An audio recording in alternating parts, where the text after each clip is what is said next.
Hey yo yo yo! Salut les turfeurs! Salut les turfeuses! Bienvenue pour un nouveau pronostic de Benoît Requin. Tout d'abord, je tenais à vous remercier. On atteint bientôt la barre des 13 100 abonnés. Comment ça fait super plaisir. Merci pour vos likes, pour vos commentaires. N'hésitez pas à vous abonner pour recevoir tous mes pronostics tous les jours. Ok, place au pronostic du quintet du mardi 9 avril. Direction Compiègne pour le prix de La Rochelle Steeplechase. Obstacle 3800 mètres, 16 partants, piste en herbe. Attention, ça va tomber, il va y avoir des chutes, des jockeys éjectés, des chevaux arrêtés, ça va partir dans tous les sens. Attention, attention. En parlant de tous les sens, petit retour sur le quintet du lundi 8 avril. Waouh, dans tous les sens c'est arrivé. Arrivée surprise. Aucun gagnant dans le quintet dans l'ordre. Aucun, zéro, Walou. Pas de gagnant. Waouh. Même le désordre là, il a fait combien de désordre? 28 000 € dans le désordre. Waouh, 28 000. J'avoue, il était impossible à décrocher dans l'ordre. Là, c'était chaud. Là, faut reconnaître, c'était chaud. Bah ouais. D'ailleurs, personne l'a chopé. Donc, bon, zéro, personne. Voilà. Eh ben, qu'est-ce que vous voulez? Non, mais le premier, il arrive à 60, je sais pas combien de contre 1 là. Waouh. Le plus gros tocard, il a gagné la course, pour vous dire. Non, c'était bizarre cette course là, franchement, c'était bizarre. Ok, on commence avec le numéro 1, Razango. C'est une rentrée et il va porter le plus gros poids de la course, mais il a la qualité nécessaire pour briller d'emblée dès sa réapparition. Attention à lui. Le numéro 2 est Dalka de Kerzer. Elle a la pêche. Elle fait toutes ses courses. D'ailleurs, elle a gagné sa dernière course. Elle n'est pas difficile. Tous les terrains lui conviennent. Elle progresse de course en course. C'est oui. Le numéro 3, défi majeur. Elle aussi, elle est très régulière. Et elle vient de gagner sa dernière course. Nathalie de Souter et le cheval, ils s'entendent à merveille. Tout est réuni pour l'avoir à l'arrivée. Le numéro 4, Don't Stop the Party. Lui, par contre, la régularité, elle ne fait pas partie de ses qualités. Vous aurez beau éplucher ses performances, ses chronos, ses aptitudes, ce sera quand même tout ou rien avec ce cheval. Le numéro 5, Celtior. Arrêté lors de sa dernière sortie, car le terrain était beaucoup trop lourd pour lui. Attention, si le terrain est bon, il se pourrait bien qu'il reprenne le chemin de ses bonnes performances, grosse méfiance.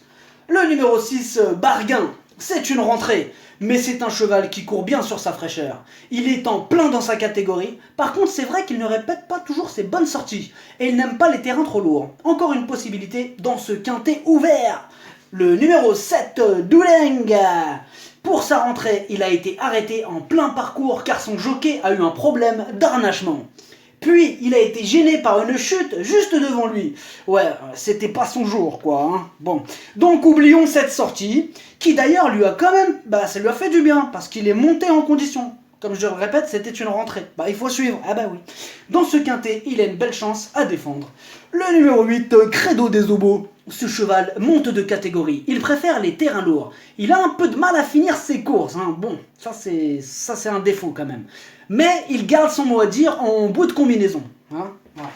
Le numéro 9, comment il s'appelle? Dourdour. C'est une rentrée et apparemment... Il ne s'est pas beaucoup entraîné ces derniers temps. Ça, c'est son entraîneur qui dit ça. Mais vas-y, maintenant, je me méfie des entraîneurs. Là, ce qu'ils disent, là, des fois... Enfin, bref, on va pas revenir là-dessus.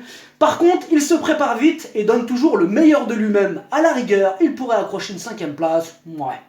Le numéro 10, Cavisto. Il reste sur une victoire, mais c'était un niveau inférieur. Dans ce quintet, ça paraît compliqué. Même si on sait qu'il peut y avoir des chutes de chevaux en vue. Et à ce moment, il pourrait créer la surprise. Outsider. Le numéro 11, Al Rock. En 12 courses, il est arrivé 6 fois. C'est pile la moitié. Vous l'avez compris avec lui, c'est un coup à l'arrivée, un coup rien du tout. Il y a encore une surprise possible. Le numéro 12, Vic Royal, il a 10 ans. Ça lui arrive encore de faire de belles courses. 3e pour sa dernière sortie, il aime cette distance et ce parcours, méfiance. Le numéro 13, Guyonne, elle préfère les bons terrains. Elle n'est pas très régulière, ce sera sa première fois sur ce tracé de steeple de Compiègne. Avec un bon déroulement de course, elle peut accrocher une petite place.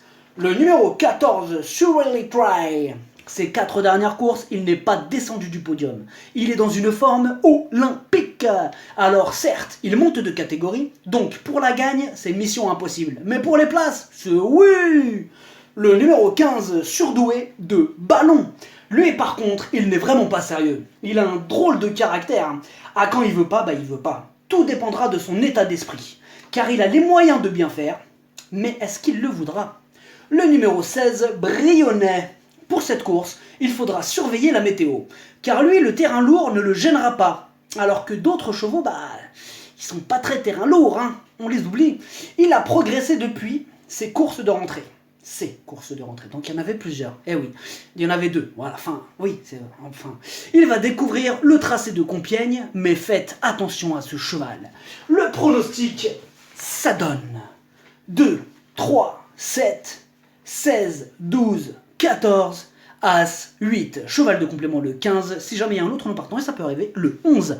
Merci d'avoir suivi cette vidéo. N'hésitez pas à vous abonner pour recevoir tous mes pronostics tous les jours. Les jeux d'argent sont dangereux à consommer avec modération. Bonne chance, chopez-le moi. Ciao.